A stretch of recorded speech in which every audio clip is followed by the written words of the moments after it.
বন্ধুরা দেখো আজকে রাতে কি খাচ্ছি। খিচুড়ি, গরম গরম খিচুড়ি বেগুন ভাজা। ও মাই গড, পুরো দারুণ আইটেম। তবে যা ঠান্ডা দেখো, ধোয়া উঠছে বন্ধুরা।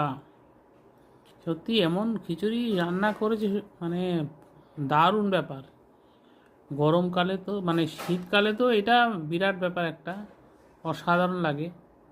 কার কার খিচুড়ি, গরম গরম খিচুড়ি এরকম পাতে বেগুন ভাজা, দেখো বেগুন ভাজাটা কি লাল লাল করেছে ভেজে, ও হো, দারুণ দারুণ। কার কার ভালো লাগে তারা কমেন্ট করে জানাও। শীতকালে গরম গরম খিচুড়ি, এটা মিক্সড ডালের খিচুড়ি মনে হচ্ছে, তাই না? মিক্সড ডালের তো,